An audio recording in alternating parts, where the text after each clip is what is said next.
You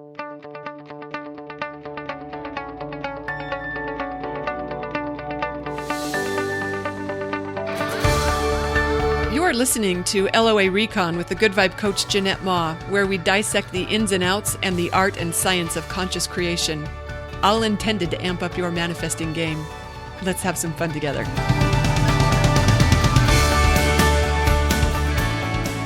Hey, thanks for tuning in again. Hey, do you ever wonder if I'm ever going to run out of things to talk about? Maybe one day I will, but we are not there yet. So I was thinking on a subject that this one feels like it can be tricky sometimes. I want to talk about a tweak we can make in our manifesting process that sometimes makes all the difference in the world. Let's start off by having you think about whatever it is you're working on manifesting lately. Maybe it's, I don't know, a European vacation, or maybe you're manifesting new neighbors, or maybe it's meeting your sales quota. I don't know. Whatever it is, I'd like you to think about that. And as you've got that in mind, I want to ask you a question about what's driving that desire. Are you creating this next thing because you're excited about having it? Or are you manifesting it because you're sick of not having it? Or you're fed up with what you've got? To some people, that might actually sound like the same thing. Like some people might be thinking, yeah, Jeanette, hello, I want to meet my sales quota because commissions are good. And also, yes, because it's bad when you don't hit those numbers. Managers don't like it. So, okay, maybe you do have two motivations running your manifestation, but I'm curious about which one is stronger. Here's why I'm asking. I think this happens more often than we realize, that we're not manifesting this thing that we want because of what we want so much as it is about what we don't want. And when it's about what we don't want, that's a vibrational handicap that slows our progress. We're not getting anywhere good with that energy flowing. Here's what I mean by that. Maybe this will be easier if I use an example. Okay, we'll use one from my real life. Like, I've been in the mood lately for a girlfriend. I haven't made it official yet, but I'm just about ready to get serious about lining up with that, like ready to call it in or call her in.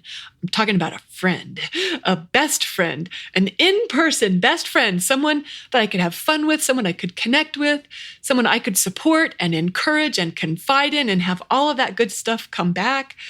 Someone whose place I could go to and she could come to my house sometimes. We could go other places together. Sometimes like a real life fabulous girlfriend. That sounds pretty fun to me. I've had them before. I know that vibration. It is super fun.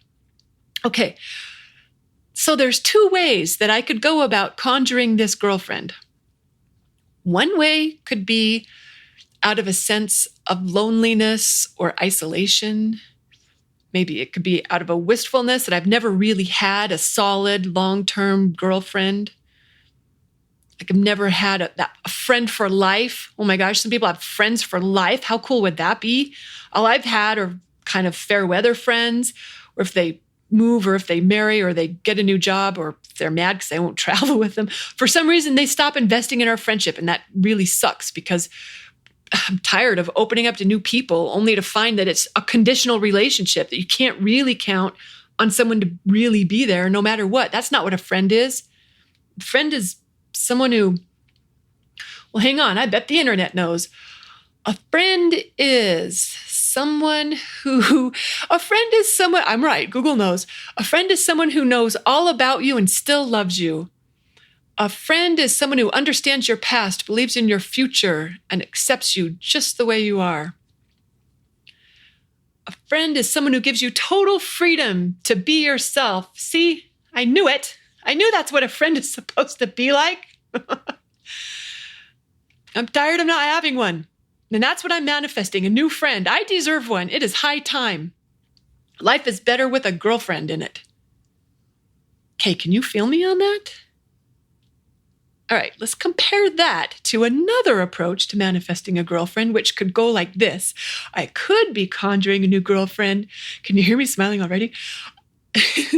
I could be conjuring a new friend out of a desire to connect and to share and to just laugh and enjoy life with, I could be approaching this manifestation from the perspective that I recognize the value of friend relationship, girlfriends in particular. I have guy friends, but girlfriends are special.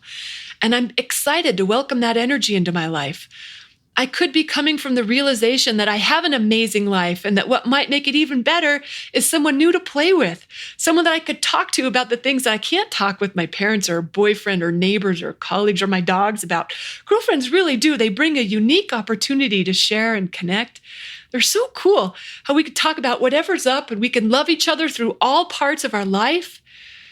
It's someone who celebrates with you and straightens you out when you need straightening out, and someone who makes time for you just because it's enjoyable to be together, to be connected in the world. Someone who has your back no matter what. Doesn't that sound great? I would love that.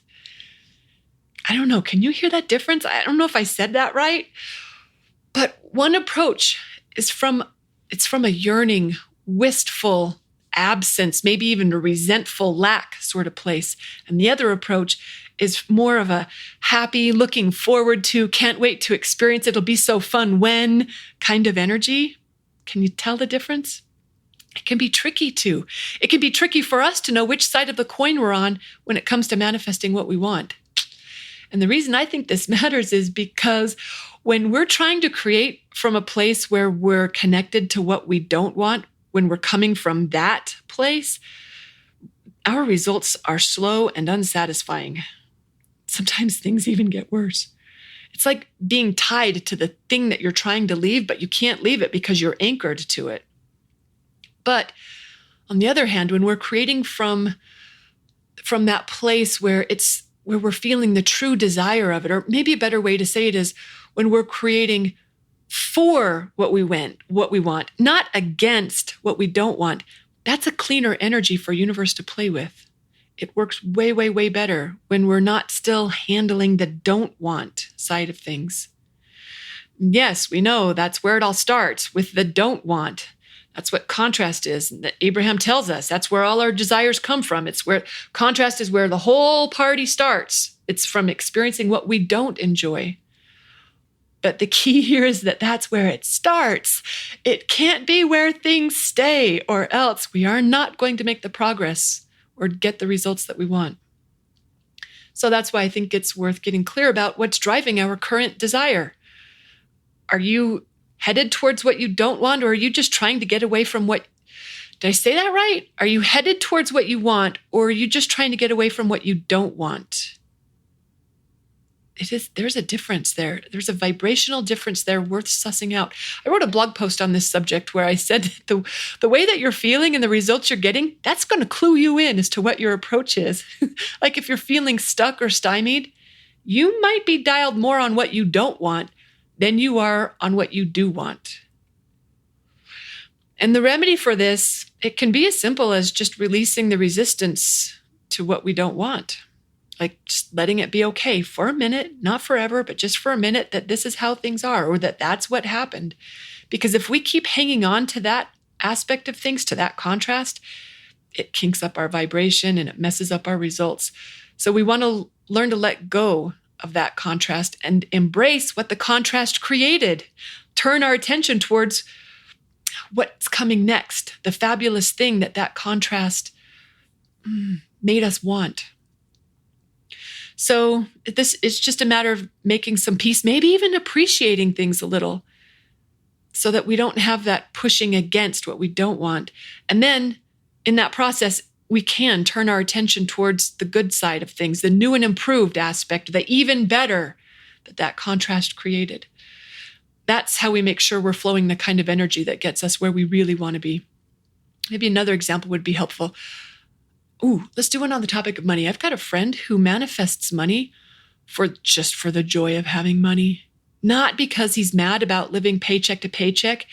He does that routine just fine. It doesn't bother him at all. I can't say I would roll that same way, but he's fine. He does okay with that. He just really likes also having money to spend. He really likes that. He doesn't manifest money from I'm so sick of being broke routine. He doesn't. He manifests money for the joy of having money versus I had a girlfriend. Keywords I had a girlfriend. Our friendship ended when she moved and got married.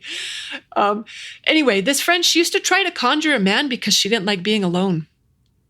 It's like all of her other friends, they were partnered. And she didn't like being the only single girl at every event she went to, every party. She hated constantly trying to get a date every weekend. She didn't like having to pay her own rent when all of her friends had boyfriends or husbands that they shared their big bills with.